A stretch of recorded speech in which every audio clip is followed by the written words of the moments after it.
ఆయనకిద్దరు ఒకప్పటి మాట, ఆమెకిద్దరు ఇప్పటి మాట.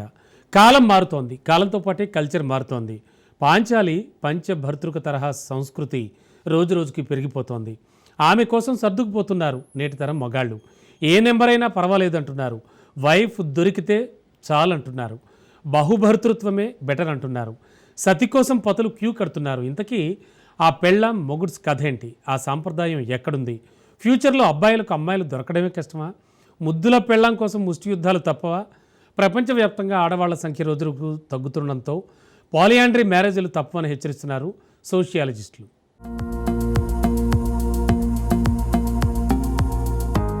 భారతంలో పాంచాలి పంచభర్తృక,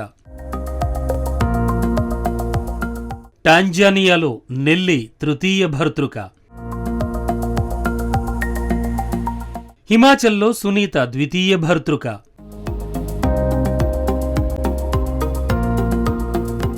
కాలం ఏదైనా ప్లేస్ మరేదైనా కాన్సెప్ట్ మాత్రం ఒక్కటే, అదే పాలియాండ్రీ మ్యారేజ్ సిస్టమ్. ఒక స్త్రీకి ఒకే సమయంలో అనేక మంది భర్తలు ఉండడం పాలియాండ్రీ చాలా అరుదైన ఆచారం.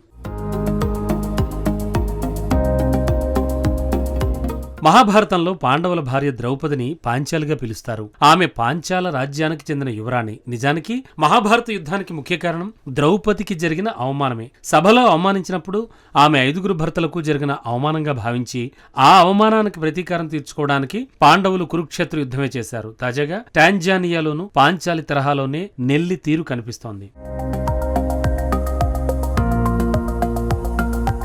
3 భర్తల ముద్దుల పెళ్లామే నెల్లి. ఇక్కడ విశేషం ఏంటంటే 3 మొగుళ్ల పోషణ బాధ్యత కూడా ఆమెదే. ఎలాంటి గొడవలు లేకుండా, ఎలాంటి కీచులాట్లు లేకుండా అంతా ఒకే ఇంట్లో చక్కగా కాపురం చేస్తున్నారు. పెళ్లాం మొగుడ్స్ హ్యాపీగానే గడిపేస్తున్నారు. నెల్లి టాంజానియా సరిహద్దుల్లోని ఒకానొక పట్టణంలో ఉంటుంది. కార్లు అమ్మడం కొనడం ఆమె వృత్తి. బాగా సక్సెస్ఫుల్ అయింది కూడా. 8 ఏళ్ల కాలంలో ఆమె వరుసగా 3 పెళ్లి చేసుకుంది. అంతకంటే ముందు కూడా ఒక భర్త ఉండేవాడు, కానీ యాక్సిడెంట్ లో మరణించాడు. ఆ తరువాత ఒంటరిగానే ఉండాలని అనుకుంది. అంతలోనే ఆమె మనసును 3 దోచేసుకున్నారు.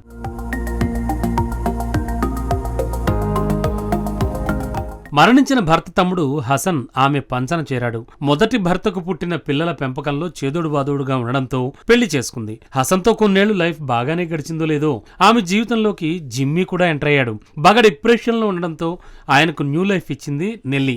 రెండో భర్తగా చోటు కల్పించింది. అంతలోనే డానీతో పరిచయం అయింది. ఆయన్ను కూడా పెళ్లి చేసుకుంది నెల్లి. అంతేకాదు 3 భర్తల ఈగో హర్ట్ కాకుండా లైఫ్ కంటిన్యూ చేస్తోంది. 3 భర్తలు హసన్, జిమ్మీ, డానీలు కూడా నిరుద్యోగులు. అందరూ ఒకే ఇంట్లోనే ఉంటున్నారు. దీంతో నెల్లి సంపాదనతోనే కుటుంబం నడుస్తోంది. తనకు 3 భర్తలు సమానమేంటోంది. అందర్నీ ఒకేలా చూసుకుంటోంది. వాళ్లు కూడా ఎంతో అన్యోన్యంగా ఉంటున్నారు. నెల్లి వ్యవహారం టాంజానియాలో చిక్కులు సృష్టించింది. అక్కడ చట్ట ప్రకారం దేశంలో బహుభార్యత్వం తప్పు కాదు, కానీ బహుభర్తృత్వం ముమ్మాటికి తప్పే. కేసు పెడితే నెల్లికి 3 ఏళ్ల జైలు శిక్ష పడొచ్చు అంటున్నారు న్యాయ నిపుణులు. అయితే మగాడికి ఎక్కువ మంది భార్యలున్నప్పుడు లేని అభ్యంతరం ఒక మహిళకి ఎక్కువ మంది భర్తలుంటే ఎందుకుండాలి అంటున్నాడు నెల్లి సెకండ్ హస్బెండ్ జిమ్మీ.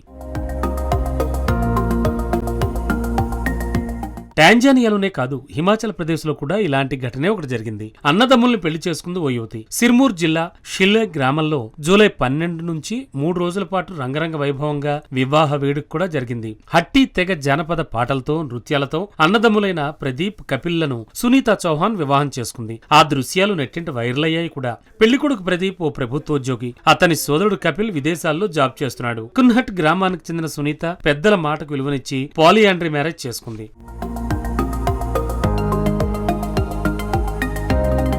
హట్టి తెగ ప్రజలు హిమాచల్ ప్రదేశ్, ఉత్తరాఖండ్ సరిహద్దుల్లో నివసిస్తున్నారు. వేల ఏళ్లుగా బహుభర్తృత్వాన్ని పాటిస్తోంది హట్టి తెగ. అందుకు ప్రధాన కారణం భూ వివాదాలే. కుటుంబ ఐక్యత, భూ వివాదాలు లేకుండా ఉండేందుకే జాజ్దా పేరుతో ఈ వివాహ సంప్రదాయం కొనసాగుతోంది. సోదరుల మధ్య బంధం బలంగా ఉండి ఉమ్మడి కుటుంబంలో గొడవలు జరగవనేది వాళ్ల నమ్మకం.